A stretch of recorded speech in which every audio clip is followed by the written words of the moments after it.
What up? Is. Hello. Oli has been saying is for the last 30 seconds, so I don't know if he's actually okay. Is. We'll see if he says other things. Is. Or if he's maybe had a stroke. Are you okay? I am fine. Okay, June 24th. We're going to talk about today. The truly educated aren't quarrelsome.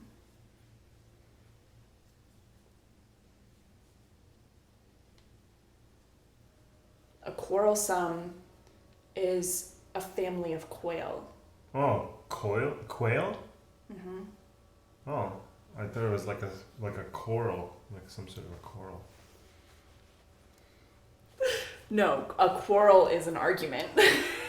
So Quarrel. it's the truly educated aren't like quarrelsome. I thought it was like a sum of some coral somewhere Under the sea. Under the sea somewhere in Australia or something. I thought it was like a nice family of quail. That's cool. Yeah. That's great. All right. All right, cool. So what does this mean actually? The truly educated aren't quarrelsome. The truly educated are not. They're not argumentative. They're not argumentative. The truly educated don't argue. Because they don't start arguments. Because they know. Yeah. They actually know, but they don't know. They just think they know. Or maybe they know they don't know, and that's why they don't start arguments. Perhaps. All right, Epictetus says, "The beautiful and good person neither fights with anyone, nor, as much as they are able, permits others to fight. This is the meaning of getting an education. Learning what is your own affair and what is not. If a person carries themselves so, where is there any room for fighting?"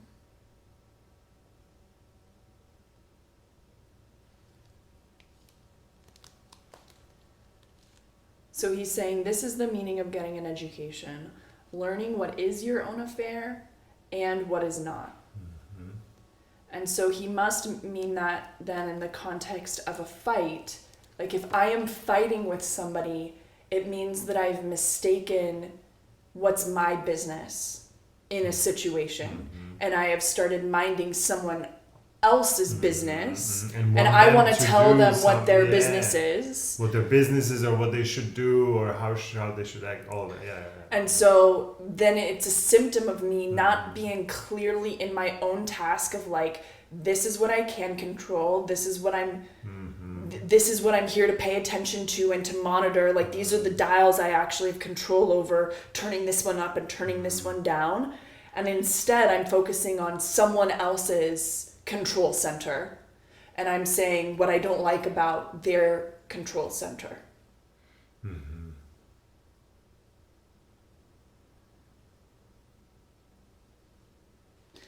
And so when he says a beautiful and good person neither fights with anyone, nor as much as they are able permits others to fight. He permits others to fight.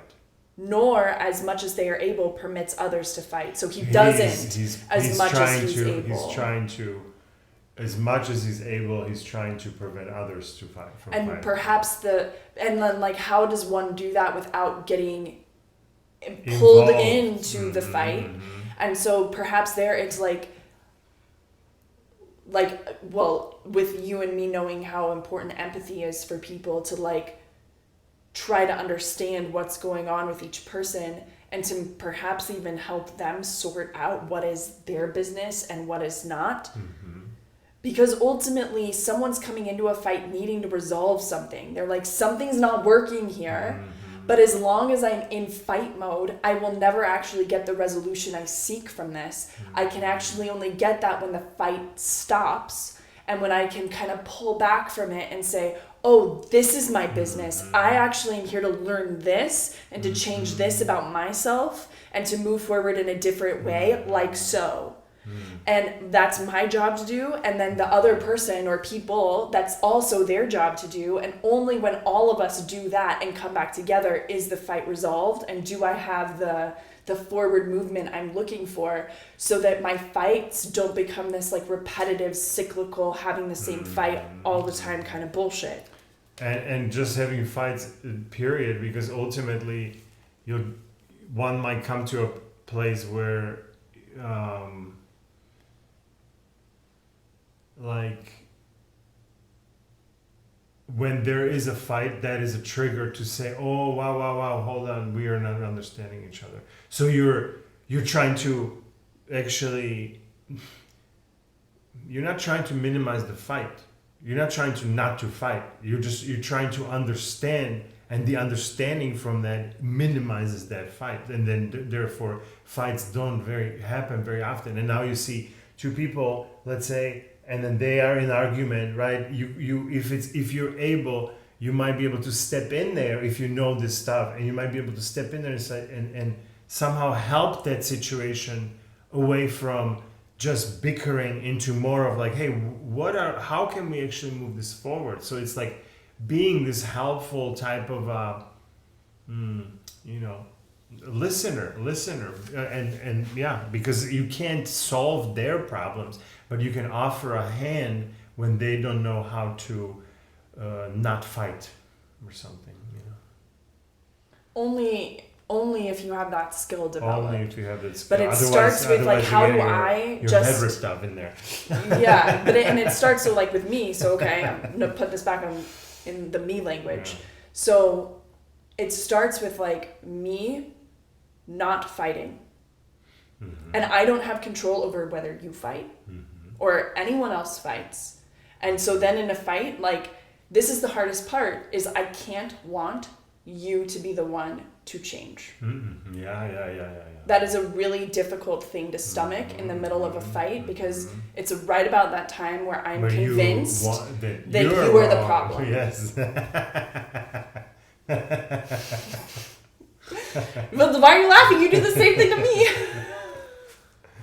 But that's what we're all doing when we're in fights. We're like, you're the fucking problem. You're the problem, of course, yeah. So it's like this stomach curdling thing to turn that back around and say, hold on, I have misstepped here. I am not seeing this clearly. I am not paying attention to what is within my control and what's not within my control. In fact, I'm obsessing about things that are outside my control, and then I'm getting pissed off about it. Like, why don't you just do something about this so that I won't be pissed off about it anymore? Yeah, so this thing what you're describing is all categorized under the trigger to say, oh, there is some sort of a disagreement, there is some sort of emotional misalignment, there is some sort of a call it, there's an argument starting, there is pissed offness starting, people are getting bent out of shape, whatever those things are, right? What you describe is the trigger to say, this is what's happening. I got it. Now it's time to manage this totally different way. Not getting involved in this shit in some sort of a he said, she said stuff. It's more of this, I see. I recognized that this is becoming an argument. Therefore, it is up to me to become the calm observer and listener of this thing, to help it for it to not to escalate further.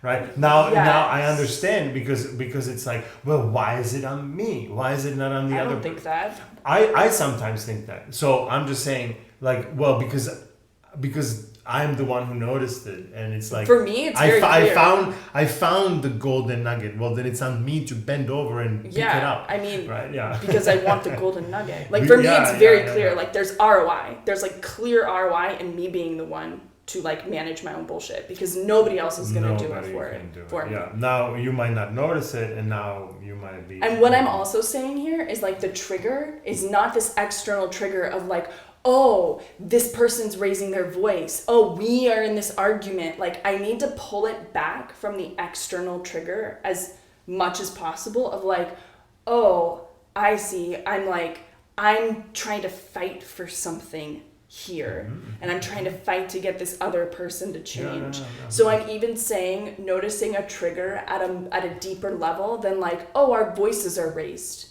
because I need to start bringing that into like more deeper into the rabbit hole of like what starts even before that, before that, and it's all in me. So I can't look outside to be like, oh, well, Ollie's doing this, so we must be fighting. It's like, no. And because my fight was already so externally focused, you know, that I'm like, that's the first thing I want to go to. And then it's like, it becomes more counterproductive when I'm just constantly like, oh, well, like, even sometimes I'll put myself in it. I'll say, we're raising our voices. You know, but I'm still looking out here, and what makes me notice that? When you say we, you're misusing the we, and you're saying you. I'm actually like, I am. I'm like wanting to sound. You all. I want to sound like more enlightened than I am. So I'm like, oh well, we're raising our voices, but inside, what I'm reacting to is you raising your voice. Voices, right. I don't give a shit that I'm raising my voice. I'm right. I'm right. I'm not the problem. I get to raise my voice. Like that's how it feels. Do you understand how shitty this is? No, of course I understand. Everyone is like this. This is what ego is, dude. It's like, no, I'm right. Like this is what that thing is. That thing that we need to ultimately get aligned with. That thing that tells us that I'm right. That thing is like, hey, hold on. I need to be. I am the one who has the control to go question that thing that says I'm right. I do have a control over that. So that's again very few things I have control over. So that I do have. So then go do that. I can't change my neighbor's things, right? Like no, I can only control these little things here. Yeah. And so I'm gonna go question that thing that says, no, you're right. Screw you guys. It's supposed to be like this, right? Like righteous type of a behavior, and then based on the I'm right. I have better information. The information that I have are the true view of this situation, right? And it's now discarding their view of that situation, and now it's like, well, now you gotta fight or argument or whatever. You know? Yeah, and so walking off that ledge, our own ledge, because I cannot walk them off of their ledge. I can only walk myself off of it and say, oh, wait, this is, I get it. I'm getting pissed off. This is what the heck's going on here. This is totally misaligned. I don't know what's going on.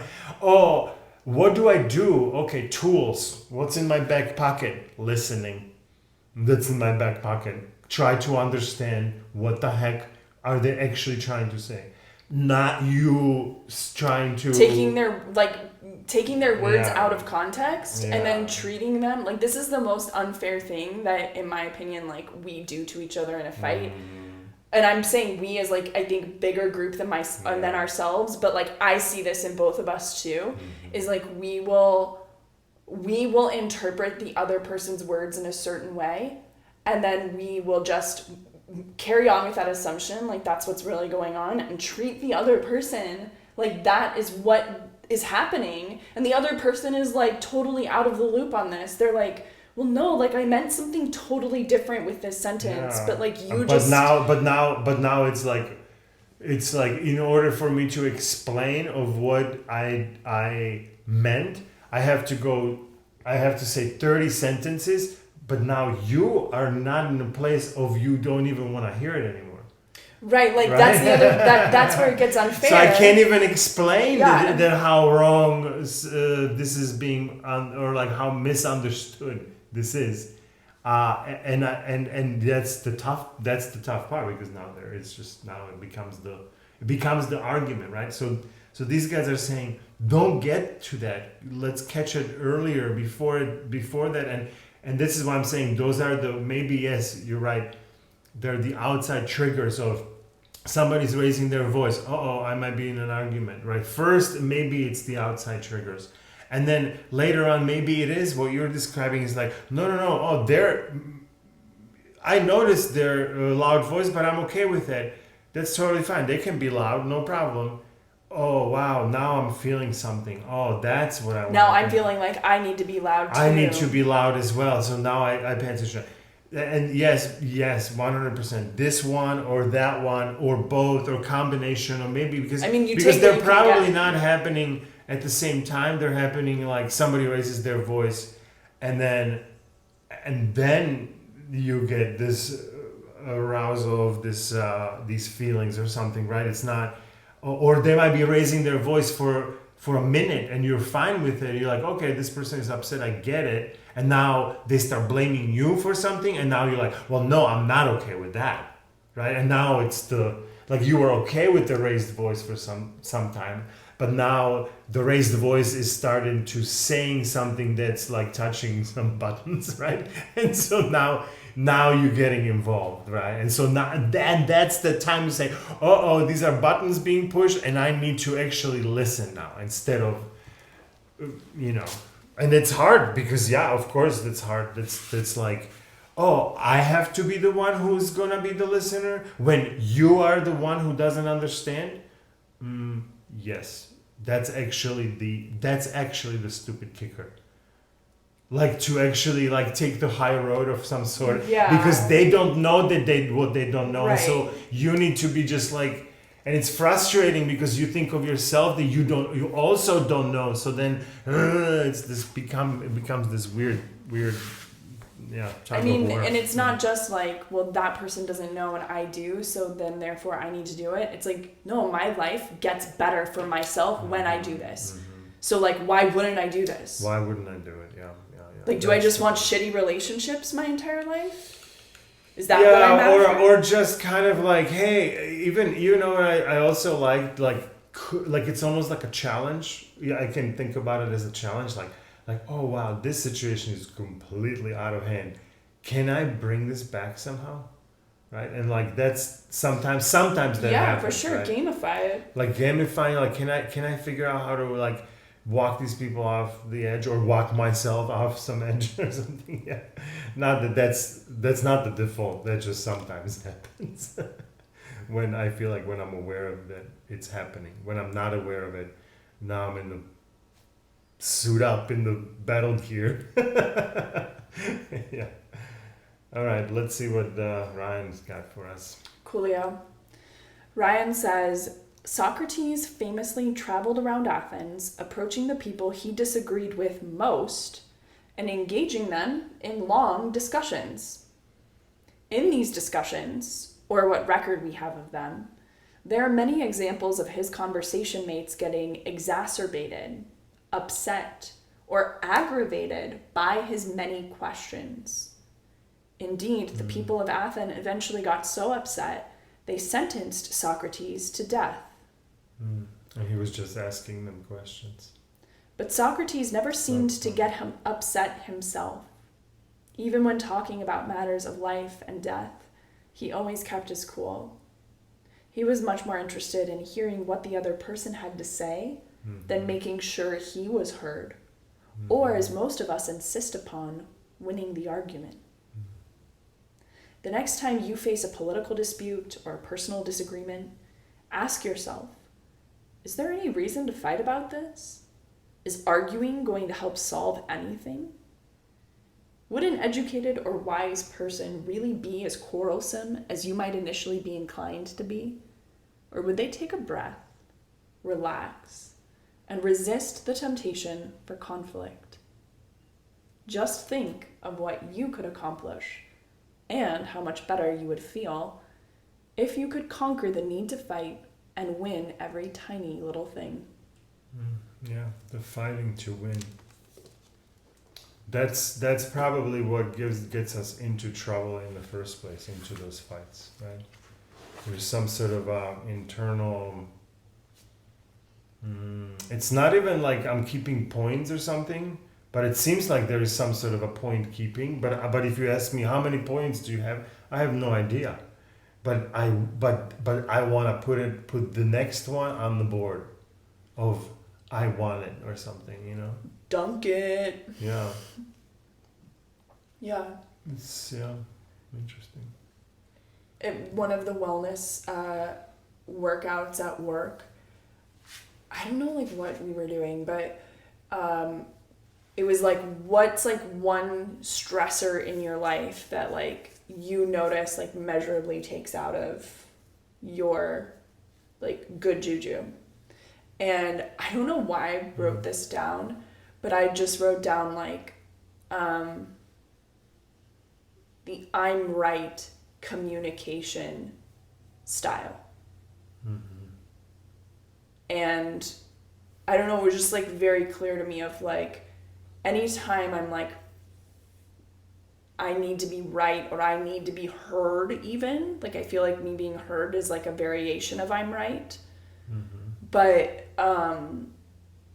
anytime I'm in that, it has this like residue that lasts in my system for days or weeks after the fight. And it's like, I can tell that like my life would just feel bigger. It would, like, what if I freed myself from all of that bullshit? Like that to me, I like look at every stressor I have in my life and I'm like, holy shit, that would be this is the biggest stressor.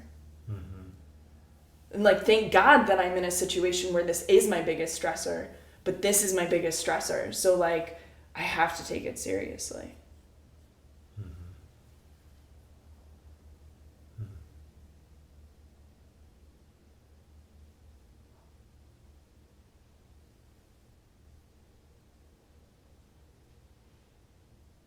Yeah, that was a good one. Nicely done. Sweet. Alrighty, my friend. How are you with all this stuff? Are all your relationships like amazing, or like what would you stat it, like just looking at all the relationships in your life? I'd stat mine out of 1 to 10. I would stat mine at like maybe a 7. All right, I'm excited to see your stat. See you tomorrow.